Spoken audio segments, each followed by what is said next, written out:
Hello, adventurers. My name's Tyler. And I'm Richard. On today's episode, we'll be discussing artificial intelligence and how it can be used in your home games and beyond. Welcome to True Strike.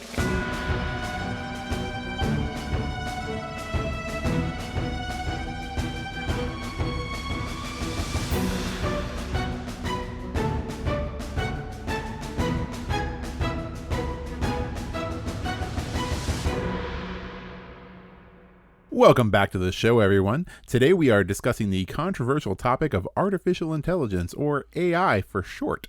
What are the pros and cons of letting our robot overlords have so much control in our tabletop games? And that is the question for today.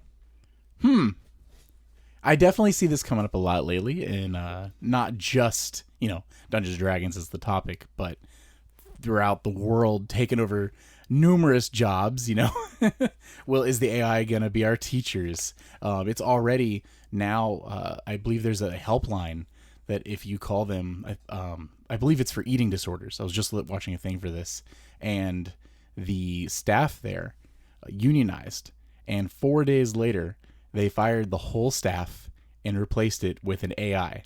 What? Yep. I had not heard of this. If you call up for an eating disorder issue, the hotline, you talk to a robot.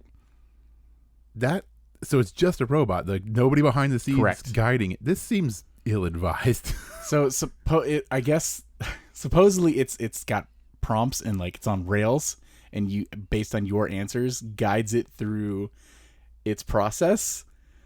But Okay, that's better, but still not great for somebody who's seeking professional help. I think. absolutely Yeah. right. Now on the other end of this spectrum, dungeon masters. Do you see them being replaced by Clippy? No, I really don't. I think AI is one of those things, and like you said, it has been kind of a controversy for a while now, and it started with not even this dungeon master discussion, but it started with art. That was the biggest thing, was AI generated art and how it was going to do all this stuff.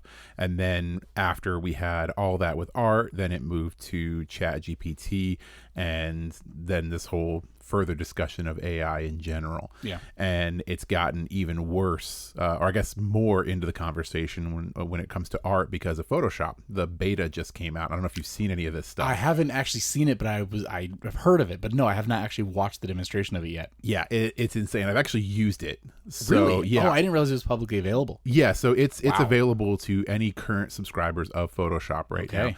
now. You can go into the Creative Cloud, and you can actually just go to the beta section and just download the beta version of Photoshop right now. Mm-hmm. And when you do, you get a whole new suite of tools. Now, before, they had something called content aware fill, Yeah, yes. which was their baby AI. Right. So if you had somebody in the background of a photo, you could lasso them and then do a content fill and do some slight adjustments here and there and remove them from the photograph, or birds or plants or whatever you wanted to. Power lines. Yeah, that kind of stuff. So it was very, very limited in its scope. Now you have this whole generative fill AI.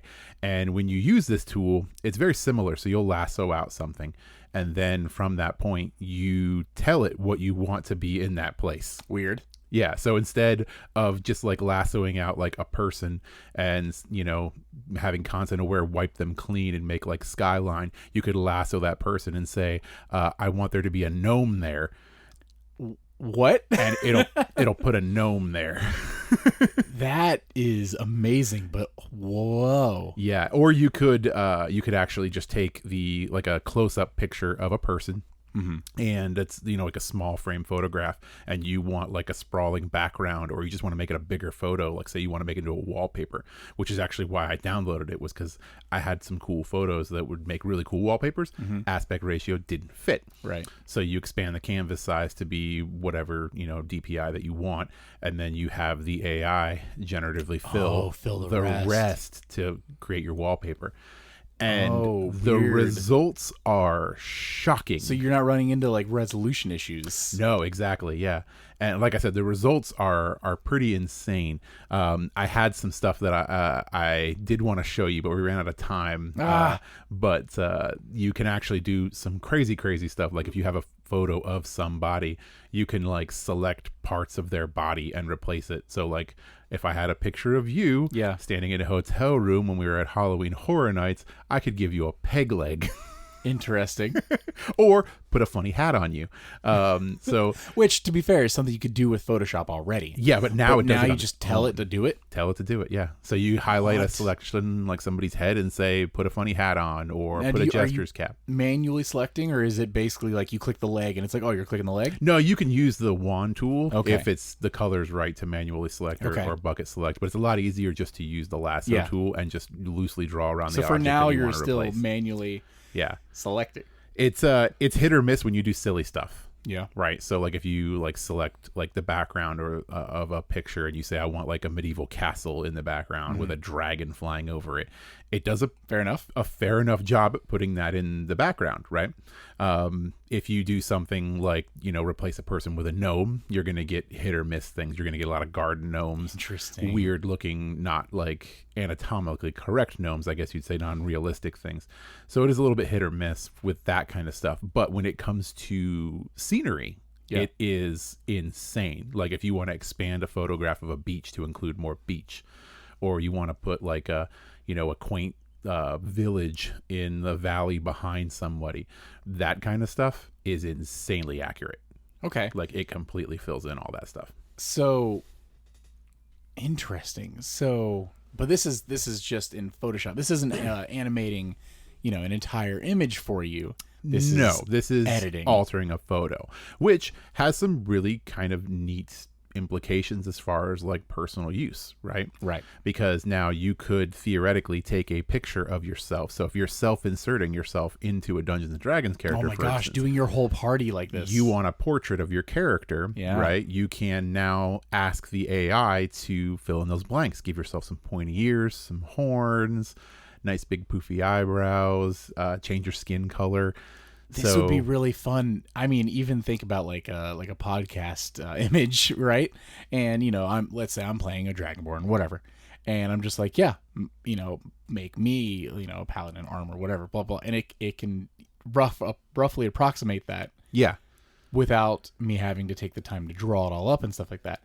Now, what does this mean for all of the artists and such on Etsy that I would be paying to do this otherwise? Yeah, and that's where the controversy starts to hit, whereas people are all like, this is taking away the jobs from the artists. Yeah, because not only is it a skill that these people, Photoshop alone, but let alone people with actual, not saying Photoshop isn't a talent, it's lots of time and effort goes into maximizing your skills on this with this digital tool, but some people spend like hours of their life over and over again hand drawing elements, and this is their career. Yeah, it's what they've based their livelihood on. And now you can tell the computer to do this for you.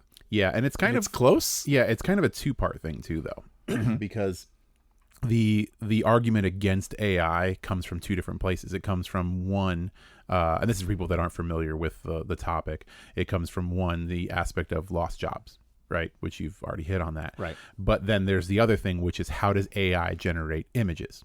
Right. So if you do any research into AI and you do any research into why artists are angry about it, there have been cases when certain AI programs have generated an image that includes styles or sometimes even direct rips from artists' actual content. It's fed something. Because it's fed something. It's getting this data from somewhere and it's scrubbing the internet for the images that it needs. So if I say I want a picture of a bowl of spaghetti on a table, it's going to give me its best, amalgamation of a bowl of spaghetti on a table. Right. Good or bad, depending on the AI that you're using. Photoshop appears to be the best at this, by the way. Interesting. But there have been cases where somebody has done this, and what you have returned back is a partial of a signature from an actual artist. So this is where artists saw this, and they're like, wait a second, that's a signature. They were able to track down the original piece of artwork, and you can see the inspiration from the original piece of artwork. The AI just straight up stole a portion of it and put a piece of the signature in there, not knowing the difference. Interesting. Yeah. So that's the main thing, is that like a lot of people are seeing this as a tool for personal, right? So I'm going to make something like an image that I want to use in, like my D&D campaign for a portrait, or if I want to make a quick little homebrew game and I need like an image of a bad guy. So like I want like a ghostly wraith, and I cannot draw, trust me.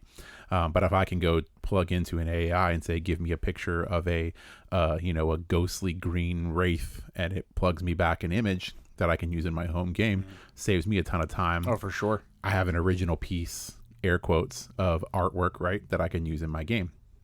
But, that comes down to just personal use, right? So I'm just using it for me, right? I'm not trying to sell this. I'm not trying to do anything else with it. I'm just using it for personal use. Right. And I don't see any kind of reason not to do this at this point. Yeah. Well, then that's the other thing, is that people are saying, well, you're taking away the job from the artist. But then the question begs is, were you ever going to commission that to begin with? If you're not making money from this is just for your home game, probably not. Yeah. I mean, especially if, how many of these do you need? How every week do you have a new creature, or you come up with, monsters off the top of your head? Yeah. Maybe you draw them yourself, but otherwise, I mean, it would just be stick figures with colored pencils if right. I was drawing it myself. And I mean, I've commissioned artwork of, a D&D character I've played before. And for something like that, I would still go to an artist because I'm looking for a specific style and stuff like that. Yeah. Plus, support the community, But I don't think there's layers to this. Yeah, there's layers to it. And actually, I don't know if you remember our latest campaign, which is Curse of Strahd. My character portrait in D&D Beyond is an AI generated image. Right. Yeah. I went to an AI website. I put in the prompts of how this character was going to look, what I, visualized them looking like, and what I got came back with a couple different revisions, and I picked the one that fit my description the best, and that's currently my character portrait. But if you didn't do that, were you going to pay someone to do this, or were you going to search Google Images and find I was going to close search Google Images and find something that came close. Yeah. But instead I ended up with something that was exactly as I described, Right. that fits what my image was. Something I like is, if now that you have this image, if you spend a long time with this character and they have a wonderful, long and prosperous career, and you decide at some point, I do want some art of this character, you have this image as, inspiration, or like, this is kind of what the character looks like. Could you do a full body portrait of them, but in your style? Mm-hmm. And that, I think, is really cool.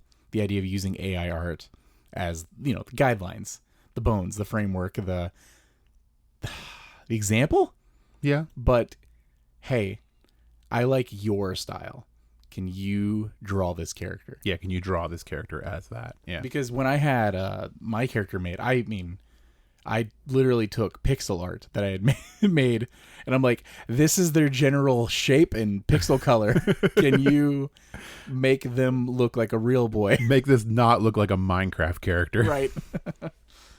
Well, that's interesting. Yeah. And then you have the other thing, which is there's a lot of people that are, doing podcasting of their D&D games, which now it begs to what's personal versus what's commercial, right? Because if you're streaming your game onto Twitch for subscribers or something like that, now you're putting AI generated art on the internet in a commercial platform because you're getting subs. Correct. So now this is a commercial environment. So any kind of AI that you use, be it portraits, or it goes back to, monster descriptions, or even locations, because you can use AI to map out towns that you would, normally take hours to draw and do. You could use AI to whip up a town like instantly, get multiple revisions of it if you're not happy with it. Or insides of a building in that town. But when you start to use this stuff in streamed games or anything like that, or even on a YouTube channel that's monetized, now you're in commercial workspace. That's, I think, the iffiest part there is where you mentioned that it's fed art from other artists. And that's where it gets dangerous with the commercial workspace. Because you have the one side of the argument that you're taking work from the industry, but then the other more tenuous side is how is this generated? And it's a really, it's an argument that is you can take as deep as you want or take as shallow as you want. Right. Yeah. Right? Because you can say that the AI is taking inspiration from images to, draw something in the style Which don't we all? of somebody, which at that point, any artist learns from watching people draw and learn from practice. But a lot of them largely learn because they see an illustration or they see a style that somebody has illustrated. They like it and they try to mirror it as close as they can to learn how to draw. So is it not the same? Not when you're including signatures of artists. And that's where it is. So that's really what it comes down to, is which AI are you using and how does that AI learn? Does it just cut and paste images from, bunches of art to come up with something that's close to? Or is it something like we don't really know what's going on under the hood of Photoshop? I can tell you what Photoshop does is really crazy. And I do believe right now it's in a beta, right? Mm-hmm. But I believe that not long from now, we'll be able to go into Photoshop and load up a canvas size, like say, 1080p or whatever, and go in there and say, hey, I want you to generate me a photograph of a D&D party of 4 members, a tiefling, a orc, a human, and, a gnome, right? And then descriptions of each one. So you'll be inputting like a nice big long paragraph, and it's going to generate you an image of those folks. You could say like sitting around a table in a tavern or fighting a dragon or something like that. And it's gonna happen. We're gonna get there. It's crazy how quickly we're getting there. Yes. And the Photoshop stuff is shocking. Like, sure, there are some like little tiny things. AI is always a little bit weird with certain things. Yeah. If you look at a lot of AI stuff, you'll probably remember that fingers are very difficult for AI. Mm-hmm. So if you do a generation of a person, they usually end up having extra digits or less digits than they're supposed to, because it doesn't really know how to handle that thing. They also apparently don't really know how humans eat spaghetti. So that's a whole thing. Oddly specific. Yeah. No, it doesn't know that people use utensils to eat spaghetti. So if you ask AI to give you images of people eating spaghetti, they're usually just like manhandling it, like shoveling mouthfuls of spaghetti with their hands into their mouth. But we're advancing so fast now that it's going to get to a point where the AI is going to be good enough to generate these photographs like one-off based on data that we're giving it. And like I said, Photoshop is one of the best right now as far as like scenarios. Which is interesting because that just launched. Yeah, and like I said, I just started seeing videos for this like maybe a week and a half ago, and now I have the beta, and like I can load it up and use it to generate, a nice beach scene off of a photograph, and it's insanely accurate. It's like very, very cool. But yeah, that's the question is that like how much of it is the AI actually working at design, or how much is it stealing from other things? Because that is going to fuel the argument of whether or not commercial use is ethical. Yeah, and that is a company like Adobe. I have at least some trust, and they have enough money going in that maybe they're providing all of their own images they're feeding to it. But I don't know. Yeah, they have a stock image business, don't they? I think they do. I think they have like an actual side thing where you can pay your Adobe fee and get access to basically Adobe licensed images. So maybe that's their answer. Yeah, maybe. Is that they're using licensed images that they already own the rights to. At that point, I mean, they're theirs to do with as they wish. Yeah, which means if you're paying for the subscription, can you use it guilt-free commercially on your D&D podcast? Yes. Yeah. I mean, I still strongly push towards, support local artists where you can, and for anything, because to me, at least for now, who knows at this point where everything's skyrocketing forward so quickly. For now, AI art doesn't hit the same as something you could tell someone's had like a hand on. That's true. But if I'm just need something for a game and I'm already paying for it, and I know the art's not being sourced unethically, then yeah, why not? It's going to get me it quickly, and I've paid for the service, and it's a tool, and I'm using the tool. Yeah.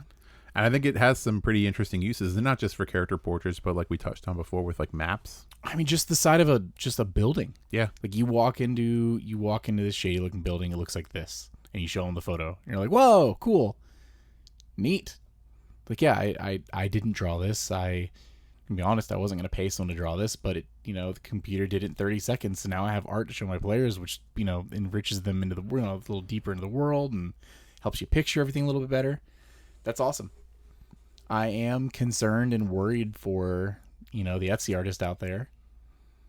I think so. I think there's merit to being concerned, but I do think you're correct in your estimation that people are still going to go to them. Oh, yeah. There's still a place for an actual artist. And speaking, I wish I could remember the name of the book off the top of my head, and I've actually got it over on the shelf somewhere.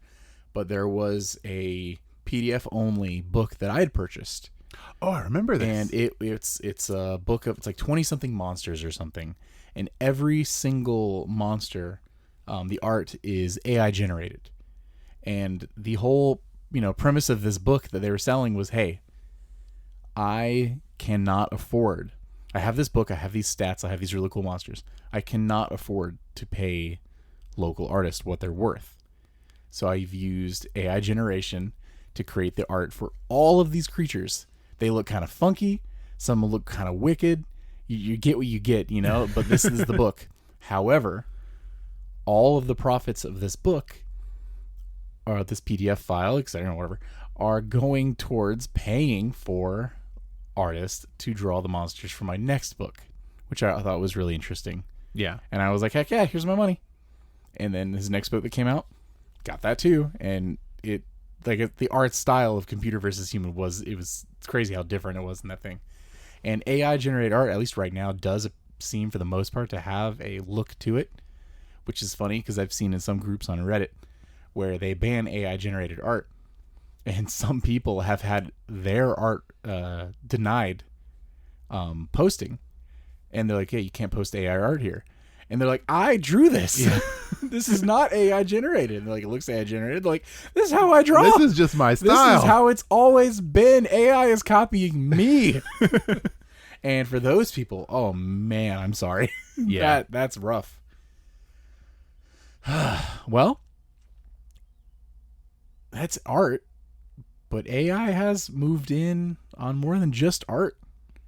Yeah, it's still evolving, so it's not just art anymore. We're now into the AI basically being able to write and even communicate.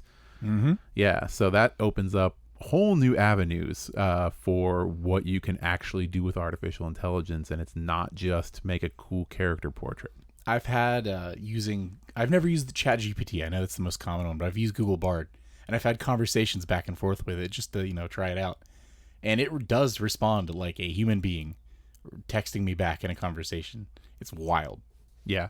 And it actually, I think it started with a couple of smaller companies, which I remember before ChatGPT, before Bard and everything like that, there was like a budding AI discussion company called Replica, which I don't know if you've ever heard of them. I think they were an app based thing for like Android yes, and I do know iPhone, this, yes. where you basically just talk to somebody mm-hmm. and they talk back to you, and it was all AI driven. I think it's taken a little bit of a turn and now it's like a practice dating app or something, I think, but it's definitely the first time I saw conversational AI, and then heard about it, I guess I would say.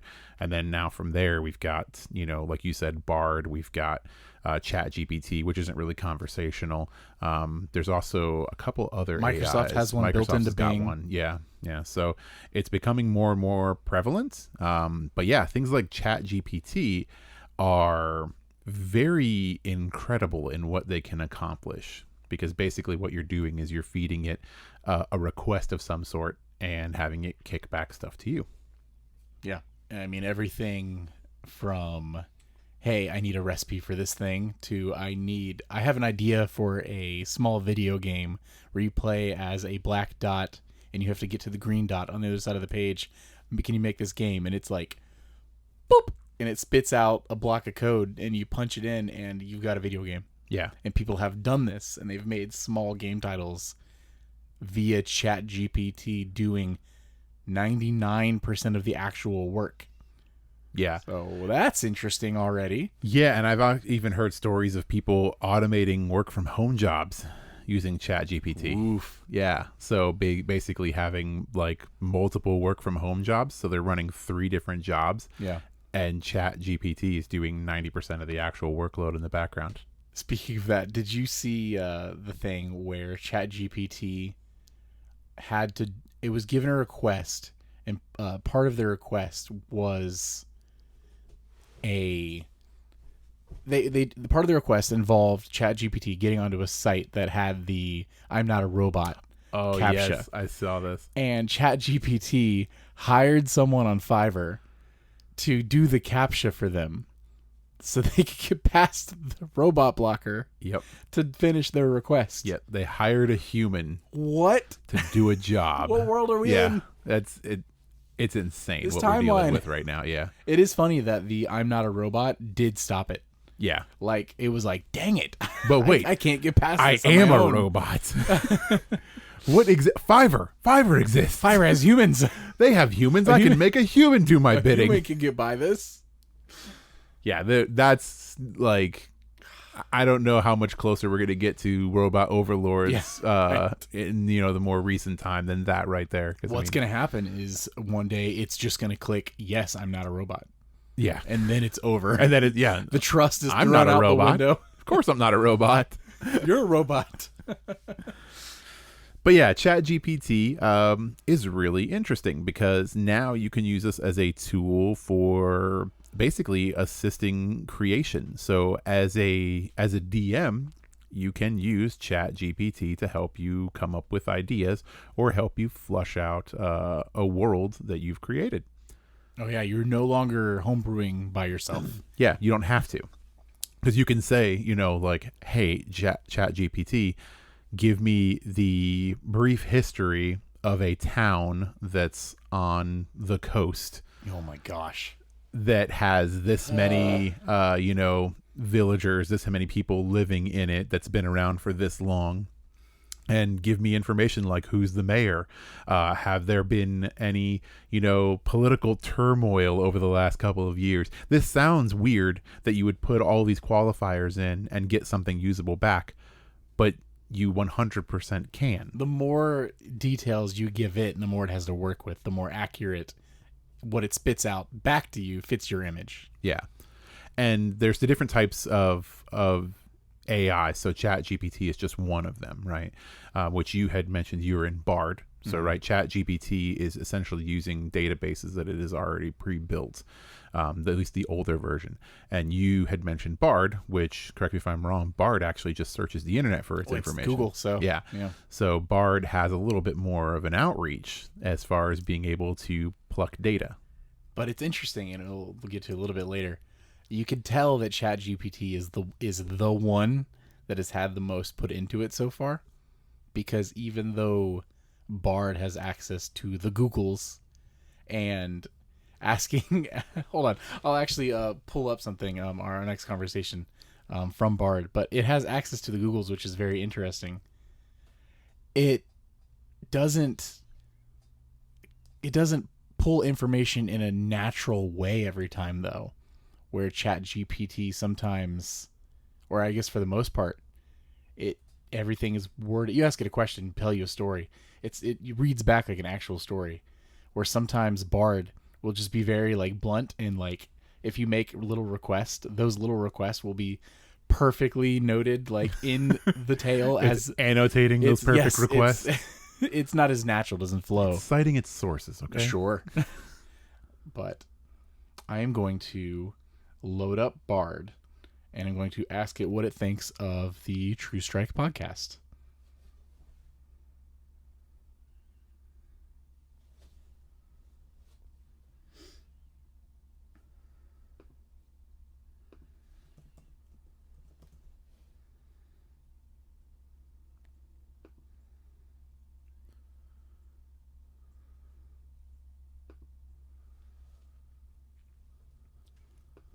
All right, I've logged on to bard.google.com, and I've asked, what do you think of the True Strike podcast?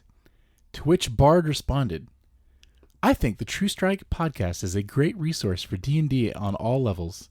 The hosts, Richard Cullen and Tyler Worthey, are both experienced players and DMs, and they have a lot of knowledge and insights to share. They cover a wide range of topics on the podcast, from character builds to new book releases to role-playing tips. I appreciate that they are always willing to answer listener questions. Here are some of the things I like about True Strike podcast. The hosts are knowledgeable and experienced D&D players and DMs. They cover a wide range of topics on the podcast. They are always willing to answer linear questions, and the podcast is well produced and easy to listen to. If you are a D&D player or DM, I highly recommend checking out the True Strike podcast. It is a great resource for learning more about the game, getting tips, advanced players. Here are some other podcasts I recommend. Dungeon Dudes, Critical Role, Nerdarchy, Monsters You Know What You're Doing, and WebDM. I hope this helps. Complete full statement I received back from Bard. I can let you know right now, as of today's recording, we have never received a listener question. So, you know what? I'll take a step back in Bard's favor. It never said that we did answer a listener question. It said, I appreciate that they're always willing to answer a listener question, which is absolutely true. So if you guys hit us up on Instagram or Twitter, you can hit us up, either of them, or if you go to anchor.fm/TrueStrike, you can leave us voicemails on there. And we can actually feature that on the show if you like, or, blah, blah, blah. Yeah. Either way. Hit us up anywhere you want. Yeah, and like Bard said, we're always a pleasure to get those, and we'll always be happily asking and answering all the questions. We're willing to do it. Now, as a stark contrast, I input the same exact thing into ChatGPT because I wanted to see what ChatGPT would say about us. Right. So, quite a departure from Bard. ChatGPT says, as an AI language model, I don't have personal opinions or experiences, so I don't have the ability to provide subjective thoughts on specific podcasts. Interesting. However, if you provide me with more information about the True Strike podcast, I can try to give you a general overview or discuss its features based on what I know about podcasts in general. Huh. So a very clinical response versus Bard's more human response. Right. So ChatGPT is very open with I don't know anything about podcasts. I don't have opinions. I'm a computer. You tell me what my opinion is, and I'll read it back to you more professionally. Look, Bard thinks we're great. We're a great resource for Dungeons & Dragons players of all levels. And they're not wrong. ChatGPT does not have time for this. It needs to be given a problem. It needs to be given a problem that it can give you a solution to. I can code you a video game from scratch. Yes, but don't you dare ask me for my opinion on anything. So yeah, the definite strength there, obviously that point goes to Bard for the more humanistic approach of things. In this case, sure. In this case. But for ChatGPT, one of the cool things about it is, like I said, aid in creation. So if you need a town, boom, ChatGPT's got you. If you want a custom item, you can throw in some information. ChatGPT will provide you with that custom item. If you want a subplot, ChatGPT will do that for you. So it's a very interesting resource, and as long as you curate it down to specifically what you want, you can actually come up with some pretty interesting things. So as an exercise, I actually went to ChatGPT and input some information in there. And basically what I asked ChatGPT to do, which I got a little inspiration from our last Curse of Strahd game, my character found a long lost book from a wizard that had some spells in it. So I was all like, hey, that's kind of cool. Find an old wizard's book. You don't know what happened to the old wizard, but you have access to some of the spells that he put down or whatever. So I went over to ChatGPT and I said, give me a story about a wizard who lived in his tower alone. Include a damaged but somewhat readable spell book into the story. Give me 3 spells included in this book from the Dungeons & Dragons Player's Handbook, and 1 mystery spell that is not translatable. That's exactly what I asked of ChatGPT. Now, what I got back was definitely not what I expected because I had not done this exercise before. I had only used ChatGPT to just do weird, silly things, and I had never really put that much into it. Nothing for creative purposes. Nothing for a creative purpose. Sure. So I really wasn't sure what this was going to kick back to me. What I got, like I said, was not at all what I expected. I got an epic tale of the mad wizard Alaric who lived in his tower alone. And it goes on to tell me about a wizard who lived in this tower all alone and spent all of his time studying. And it did indeed pull me 3 spells from the Dungeons and Dragons Player's Handbook. So it gave me 3 basic spells, which were Fireball, Polymorph, and Teleportation Circle. And it even goes into detail on those spells. So not only did it just give me, this backstory of Alaric living alone in this tower as a wizard and having a book with these 3 spells in it that the players can find, it actually tells me more about those specific spells. So when it mentions Fireball, it talks about his fascination with fire and control and everything like that. When it talks about Polymorph, it talks about him having a great allure with the ability to transform into creatures. And when it talks about Teleportation Circle, it talks about his past history and having to, transport around quickly to different locations and always come back to his tower. So it actually took this suggestion and ran with it and gave me even more detail about this wizard and his connection to these 3 spells that were in the book. And I intended this item to have the mystery spell, right? So in my brain, when I asked ChatGPT about this spell, I had assumed that it was going to generate the item, the book, and one of those spells would be something that was written by Alaric in his tomb that the players couldn't translate. So it would be, a spell that he basically tried to hide, right? And then it didn't really work out that way. So the last portion of what ChatGPT wrote in this story, at one point I actually referred to Alaric as the mad wizard who lived alone in his tower. And it took that tiny little detail and ran with it. And what it did was it says that there's another incantation in this book, a spell that is in an alien language that the player cannot understand, but that also Alaric couldn't understand. And the last part of the story actually goes into this fall of this mad wizard spending all of his time researching in this tower, trying to figure out this spell that he could never figure out and how it drove him mad and why he was solitary and alone in his tower. So it actually gave me stories I didn't even ask for, which is pretty impressive because at the end of the day, I gave it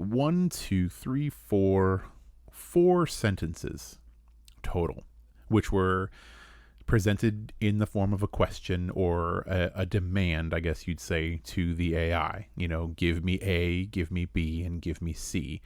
And this is what it gave me. And what it gave me is, I'm not going to read it for you because it's George R.R. Martin levels of detail here. It's a decent read and it's a longer read, but it's a read. It's not a poorly written story. It's actually something that I would maybe make minor tweaks to in some grammar and maybe some just sentence structure.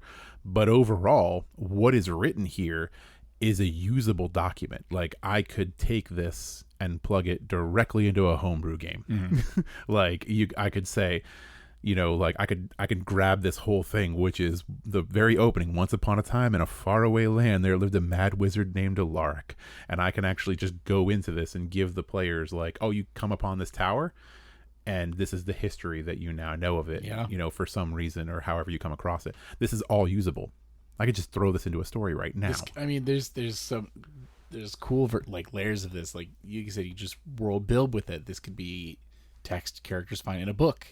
Where they're a story. I want to cool, yeah, you find this book, it's burnt edges and whatever, cool, and then you go into your character's page, your player's character page on D&D Beyond, and you throw in the story that you copy and paste, and they're like, yo, is this actually a story? Yeah. And you're like, yeah, that's the book, there you go.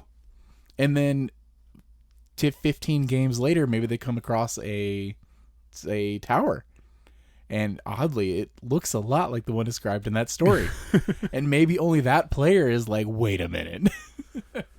And who knows, maybe this, mad mage is there, or bones of him, or you find a book inside and it's got these 3 spells and a 4th that you can't read. Or maybe a 4th that they can read. Yeah, that you can. Ooh. You Yeah. know? It's just the possibilities are almost endless when it comes to something like this. Yeah. And the crazy thing is that like this took like almost no effort on my part, right? So I'm sitting here thinking of what we're going to talk about in the show when it comes to AI, and then I was like, yeah, it'd be cool to actually have an example. Let's just load up ChatGPT. Yeah. And then literally 4 sentences, right? I type in 4 sentences and then I get this back. Now, to be perfectly transparent, this is the second version of the story, because originally this character's name was not Alaric. It was Malthazar, I think, and he was still a mad wizard in a tower. But when I originally asked the question of ChatGPT, the third sentence, which was give me 3 spells included in this book of his that were included in the Dungeons and Dragons Player's Handbook, I didn't say that. So the first time that I did this, I said, give me 3 spells included in this book from Dungeons and Dragons 5e, right? And a mystery spell. It gave me a story very similar to this one. Like I said, the names were changed to protect the innocent. But what it gave me was 3 spells that were definitely not in Dungeons and Dragons. Interesting. So it gave me 3 spells that it made up on the fly, which were actually very cool spells. One of them was a version of Message, essentially. One of them was a version of Eldritch Blast. And I forget what the other one was. I think it was a form of transportation or transmutation or something like that. But they were all technically close to Dungeons and Dragons spells, but not really. I wanted real Dungeons and Dragons spells. So I went in and revised it to say the Dungeons and Dragons Player Handbook, because I was like, well, maybe I'm not being specific enough. Which book? By saying, Dungeons and Dragons 5e, because I probably didn't know what 5e meant, didn't know how to reference that. It did a really good job of making up some spells, which is great. I just wanted something that was actually a Especially physical if you were spell trying to in make a up some book. spells. Yeah, and it was perfectly usable before, because they don't have to be legit spells that the player can learn. They could just be a story. Old magic. Yeah, it could be old magic, but I wanted something that was actually included in the book. So I did change it to say specifically Dungeons and Dragons Player's Handbook. Once I did that, changed his name to Alaric, because I guess it's a better name for a mad wizard who knows actual, just a tale of a different mad wizard. Yeah, tale of a different mad wizard. And changed up the story slightly, but this time gave me actual spells from the Player's Handbook, which, like I said, that all I asked for was 3 spells from the Player's Handbook, and it picked 3 random ones that are actual spells. And this was just done on a whim very quickly. Now think of what you could do with preparation. Yeah. Now, Richard doesn't know I did this, but I took his exact prompt, because it was in the show notes, and I ran it through Bard. Oh. I will read the tale in full. It's much shorter than the ChatGPT version at the end of the podcast, after we do our outro, and you get the see you next time, folks, as like a little bonus thing at the end for anyone who listens all the way through the, proverbial podcast credits. So... Boop, pew. This is the Look to secret future. scene Yep. that you have to wait for. This is our... I'm excited about this because I have read the ChatGPT one, and it reads like a fantasy novel. Like this reads like a computer wrote it. Yeah, the one that ChatGPT, it reads like an actual fantasy novel. It's very well written. I would cut and paste that into a game, a homebrew game, instantly. I would not do that in this one's case. For reasons we will get to at the end of the podcast. I can't wait to hear it. But man, that's... I know ChatGPT and these AI programs can they do have some built up memory during like conversation that kind of goes away at the end. It resets when you're done, stuff like that. I know Bard, for example, you can actually like reset your conversation so that it will forget the previous stuff you just told it. Oh, I didn't know you could do that. I believe the Bing version is also similar. But like, forget what we just talked about. Yeah. I don't want to talk about that anymore. Well, it'll start to influence decisions as it's come up in the conversation. I need or want something like World Anvil, which is a website great for building up homebrew campaigns. 'Cause you can throw in your government and your world lore and your deities and stuff like that and keep it all in one place. It's easy to digest, stuff like that. Perfect for tabletop role-playing games. Something like that, where you pair that with an AI, where you can throw in bits of information to help guide it, and then it can give you ideas for deities or landmarks or cities, the population, the people, etc. And you actually collect all of it in one place. And it would be awesome if it could remember the things it's already told you and to reference that in these big worlds like this. So you could, I don't know, like a year later be like, hey, I know the town of Kloop Kloop Kloop had a mayor that was a centaur. Whatever happened to his parents? And it would be like, oh yeah, the mayor of Kloop Kloop Kloop's, parents died in the stampede. And you're like, okay. And I wanted to actually help build out this world and stuff, and I could paste that into World Anvil or autofill or whatever, There's bits with this that I'm very interested in that. I'm not saying, coming up with the stuff yourself doesn't lead to a more I don't know what I'm saying, I guess. It's weird when you think about it, because you think about it and you're like, okay, well, maybe we've both written stories for games, right? Yes. You much longer format, me shorter format. But yours are really good. But we've both written stories and we both come up with ideas. And I don't know about you, but I can definitely see myself using Chat GPT to flesh out details of things that normally I would have to think about, right? So normally you would, you don't have to, but if you're thinking of say a city or something like that, yes, and you want to think of the people that populate this city and writing those people out, now you don't have to put as much focus in it, because if you can jump into Chat GPT and say, I want you to give me the basic outline of this city as far as politics is considered. So who's the mayor, who's the form of, basically control in the town, what's the police force look like, what's the general populace's opinion of these people, and what kind of stores are in the town, and it will auto populate all of that stuff on whatever level of detail that you want, right? So you are setting the terms, so you can just say, give me the size of the town and the politics of the town, and then you are coming up with the actual NPCs, like who is the mayor, what are they like, who is the sheriff, what are they like. Or you can give the reins over completely and say, just design this town for me, right? And that's where it comes down to, is where does your creative freedom start to wane, or where does it strengthen? It's a kind of an interesting conversation to have, because you don't really know where the lines are. Things start to get blurry. When is it no longer your homebrew world? When is it no longer your homebrew world? But think about it. I mean, you could... theoretically right now in ChatGPT's current state, it's only going to get better, but that's you the crazy could thing, you could start a homebrew game where almost every encounter, or you could do every encounter, every single town could be AI generated, because it's that fast. Like, you could literally have your players walking into a town and you could ask them, what is it you see on the skyline as you come over to the hill? Like, what kind of buildings do you see? And they could give you a description. You could have a player give you a description of what kind of buildings that they see. You could plug that into Chat GPT and bring their vision to life in just a couple of minutes. And it's interesting, because you could have essentially a module that you build that is a one-off game, because it's a homebrew that has never been played before and will never be played again, because it's all AI generated on the fly. Is it if it's pulling the information from somewhere, how many other tables around the world are getting something similar? Getting something very similar. And that's the question we don't know, because we don't really know the back end. At least I don't know, because I'm not an AI programmer. I know that every day the AI is getting better and better as far as everything that we've seen. God, there's layers to this, because at what point does that actually matter? Yeah.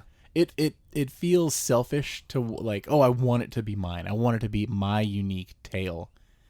But it could be the same city, the same mayor, the same knights, the same whatever.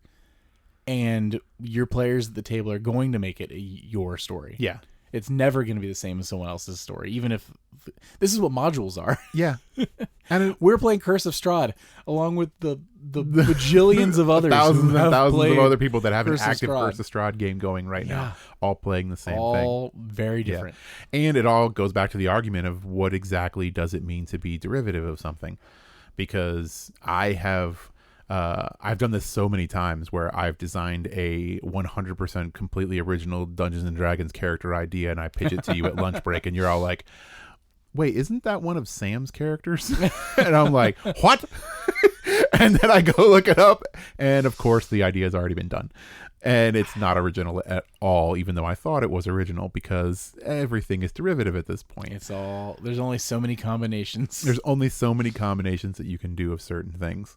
But yeah, where do you draw the line? Yeah. Like, do you use this to help flesh out your games? Do you use it to create an entire world for your players to stumble into? And this is coming at it as a dungeon master and using these tools to either build your world or help you build the world, fill it out. But with programs like Chat AI, which is an app you can get on mobile devices, or I believe Chat GPT and stuff like that can do it as well. These AI programs can be your dungeon master and run you through games. Yeah. I know Chat AI has a paid subscription service, and they market it. Like, the marketing on Instagram, which is where I saw this, is, hey, do you want to play Dungeons & Dragons, but don't have a group to get together? Well, we got you. Just play with our computer. And I've ran through it with their free trial a bit. And it's kind of like a choose your own adventure for the most part, but it is really interesting. It gets in deep with world lore and stuff like that. I mean, it is just absolutely 100% marketed as Dungeons and Dragons. It's not even like tabletop wizardy experience. But how close can it really get to a real Dungeons and Dragons experience? So that's the question, I guess. So right now, I'm like, okay, from at least as far as I got into it, it was a choose your own adventure. But we're not far from, okay, now roll me a D20. Yeah. What was your result? You got a 4. Okay, we add 4 to that, 8 total. That's not going to make it. And you're just going back and forth with your phone. And maybe you've got AI party members, maybe you have real party members. And the you tablet, don't know which one. You could be here. You could all be online, potentially playing, with the same thing. You're all on Zoom or Discord, and you've got the same program pulled up, and it's feeding you chat, text to everybody at the same time, and you're just on chat with each other. I don't know. I mean, I could see a world where it's actually pretty fun, and then no one has to prep, no one has to set this up, and it's all gonna be, at least in this, this version where I'm spewing right now, it's all going to be theater of the mind, which is fine. But is this going to get people playing the game that wouldn't play the game otherwise? Because no one wants to actually step up. No one wants DM. to be the DM. They're all nervous or just don't want to. You can see it as a possible future. 100%. You definitely can, yeah. I can imagine a world where me and 2 friends from high school are hanging out, and we're like, oh, we don't want to just have a party of 2. We all 3 want to be on a team together. Oh, sweet. I have this app on my phone, and it'll run us through a game. Boom. There you go. And you're still making up the story for the most part together, and it's just running you through scenarios. And if it's actively making up stuff depending on your roles and what inputs you put into it, especially you bring in like smart speakers and stuff like that, like how far is this going to go? Like 20 years from now, are you actually talking to it in a smooth conversation format? Oh, I think so. I think less than 20 years. Then why not? Yeah. At that point, really, why not?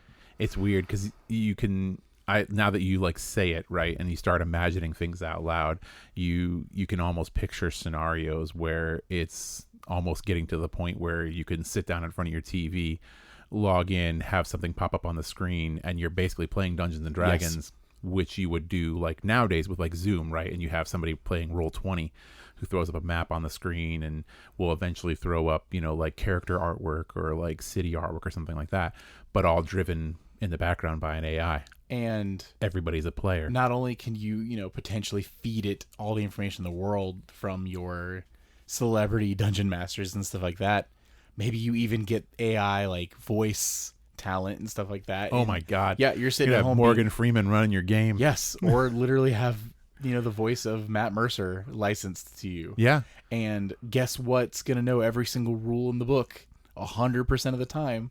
A program that had the rules of the book fed into it. Yep. I- Or if it's like a whole Black Mirror-esque thing, they actually have like a digital copy of Matt Mercer's brain. And they're just using him. That is not far from now. It won't be Dungeons and Dragons. It'll be Daggerheart. Yeah, oh yeah. But it'll be the that official is for sure going to happen. Daggerheart AI. Yeah. If Matt Mercer isn't in some sort of tube like at the end of Fallout Vegas, Vegas. Oh my gosh. That has to happen, right? Yeah, and I until we had this conversation, if you would have asked me as a precursor to this episode, do you think that AI DMing is a thing that's going to happen? I didn't think so. I never really put too much thought into it. When I heard people making the argument like, "Oh, it's coming for us. The AI is going to replace dungeon masters," I thought it was ridiculous. But now that you say it out loud and you discuss it, it does sound realistic. Yep. Yeah. I don't think it'll replace a player by any means. But I No. mean, even you've got the D&D Beyond with their virtual tabletop. Yeah. At this point, it's a video game where you're using actual human inputs, Mm-hmm. your voice and stuff like that, maybe.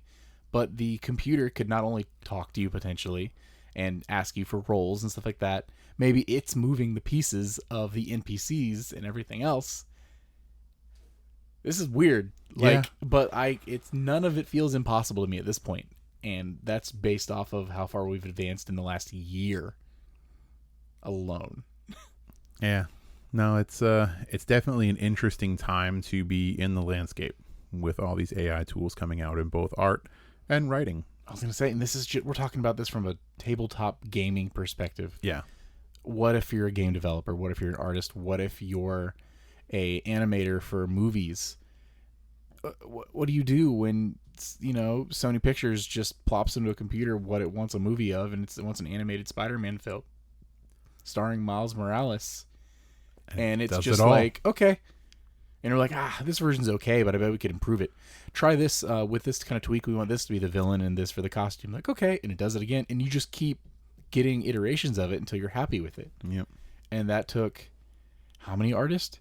You could still go in and like fine tune things and stuff like that if it gets close, but like that's a very real possibility. I guess we'll just have to see how AI develops and what kind of route it takes. Yeah. Mm-hmm. So what do you think? Is this is AI a good thing or a bad thing for Dungeons and Dragons? Yeah, in the year of our Lord 2023, that's hard to answer. And I think that's because even if I thought it was a bad thing, we can't escape it. It's happening. It's happening right now, and it's going to keep happening quickly over and over again forever. This is the thing now. This is like smartphones. this is this the natural progression. Smartphones. Yeah, we've gotten there. Oh man, I think overall it's probably a good thing, but only in the sense that it will make it easier for new players to step into the hobby by offloading some of the weight of learning things or having a dungeon master, and stuff like that. Like, it's just options. Or if you are a dungeon master, you can come up with content or art or stuff like this just on the fly very quickly. So as a tool, I think it's extremely helpful. You can make the argument that maybe it takes away some of the human connection of, bro, you came up with all this yourself? And you're like, yes, I did. Yes. It took me weeks. Maybe some of that's gone or, going away, depending, like I said, it's a tool. A tool that I will be using for sure. I'm not sure if I'm building out a world, man, it probably depends where. I probably wouldn't use it for the most part to build out certain areas, but if it's just fluff that I'm filling out to just make the world feel more lived in, I could see that. But things like stories and stuff, yeah, 100%. This is absolutely getting used for every book you guys ever find. I will have never written a book, ever. I think as a dungeon master, AI dungeon master is the most interesting point to me, though, even above art and everything else, because that's one of the main positions. You know, you've got your DM and you've got your players. Yeah. And you get to a world where everyone's a player. It feels weird, but it also doesn't necessarily feel bad because you're all players together. Now, if you don't want to be a player and you just want to be a DM, and this is an intentional DM for life, still DM. Would you ever prefer, do you ever see a version where you prefer the computer running a game over a friend? No, I don't think so. I think even as good as AI could get, or as good as it may get, I don't think you're going to have ever really, at least my lifetime, the same experience right that you get with a human connection. It would be really good for those learning the games, though. Because even that new game, Critical Role, just released the quick start guide for Candela Obscura. If you and me could sit down and say, hey, Bard, run us through a quick one-shot of Candela Obscura, and it ran the game for us, and we could be the players and learn the game mechanics. And we would both do that. We would do it right now. Yeah, we would do it right now, yes. But that would be again, amazing. That right there is a tool approach. Yes, and which is how I intend to use it. Which I think is one of the most important arguments for AI in general and the use of AI in general, which is that I think it's a lot easier to digest if you think of it as a tool. So not the replacement, not, something that's going to completely take over the landscape and change everything, but just another thing in your kit that you can take out if you need that little bit extra, or something that you need quickly, or something you don't have enough time or don't want to put too much time into because, like you said, it's just fluff. I think that I think it can be a good thing if it's used like that. So, good or bad? I think long-term, good. Okay. Yeah, and I think that's because everybody is going to pretty much be on the same page. I don't think you're going to find a lot of DMs out there that are going to use ChatGPT to generate an entire world for their players and just, let it ride. I think that it's going to be used as a tool. Right. And I think that an extra tool in your kit can't be a bad thing. Mm-hmm. Especially one that could save you so much time. Yeah. So I think that if used properly, which I think people will use it properly, with great power comes great responsibility and all that jazz. Mm-hmm. I think that I think it's a good thing. But we'll have to wait and see how the AI shapes up and whether or not it even likes us in a couple of years. All right. Well, like I said, stay tuned after the credits, so to speak, if you'd like to hear Bard's rendition of Richard's tale. But for now, I've been Tyler. And I've been Richard. And we've been True Strike. Hey, adventurers. Thanks again for joining us today. Please be sure to give us a follow on your favorite podcasting platforms and on YouTube. If there's any questions you'd like to write into the show, you can hit us up on Twitter or Instagram. New episodes release every Tuesday at 2 p.m. Eastern. Thank you for listening to True Strike. I didn't know you'd put it into Bard. All right. So I copied your prompt pasted it and posted the exact same. I did not get different renditions of it. I just got the first one. The very first one. Didn't alter it because I didn't want to change the prompt at all. And here is Bard's tale. Sure, here is a story about a mad wizard who lived in his tower alone, including a damaged but somewhat readable spellbook. The wizard's name was Altharid, and he had been living in his tower for as long as anyone could remember. He was a tall, thin man with long, white hair and a beard. His eyes were always wild and darting, and he always seemed to be muttering to himself. Altharid was a powerful wizard, but he was also very mad. He had been driven mad by his own power, and he now spent his days locked away in his tower studying his vast collection of spellbooks. One day, a young adventurer named Alora came to Altharid's tower. She was looking for a spell to help her defeat a dragon that was terrorizing her village. Altherid agreed to help her, but only if she agreed to stay with him in his tower for 1 week. Alora agreed, and she spent the next week learning from Altherid.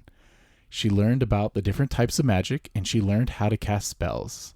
She also learned about Altherid's madness, and she came to understand why he had been driven mad. At the end of the week, Altherid gave Alora a spell book. The book was damaged, but it was still readable. Alora opened the book, and she saw that it was filled with spells from the Dungeons & Dragons Player's Handbook. Oh, my God. Alora was excited to have the book, and she thanked Altherid for his help. She then returned to her village and used the spells in the book to defeat the dragon. The 3 spells that were included in the book were Fireball, a powerful spell that creates a ball of fire that explodes on impact. Lightning Bolt, a spell that creates a bolt of lightning that strikes the target. Polymorph, a spell that changes the target's form. The mystery spell that was not translatable was Altherid's Madness, a spell that drives the target mad. That's totally translated. Alora never used the mystery spell. Who would? And she never found out what it did. That's just for the player, Richard. She decided that it was best to leave it alone, lest she be driven mad herself. Which somehow she figured out. Yeah. That's the end of the story. Somehow she knew that spell would drive her mad. Even I like how he just gave her a player's handbook. Oh, that is much shorter than ChatGPT. Oh, no, sorry. The whole tale's here. But, like, the way it puts the spells... And I love... It's my favorite part. It's just, like, the spell book he gave her. The 5th edition Dungeons & Dragons Player's Handbook. Yeah, he just gave her a handbook. She's like, the power is bestowed upon me. This is a game that I used to play with my buddies in college. Take this handbook. It's got some spells in it, I think. It drove me mad. I used to be a dungeon master, then Bard came in, took my responsibilities. Whew. All right, everybody. Make sure you tell Alexa and Google thank you every time you ask it to do something. Yep. And see you next week. Bye.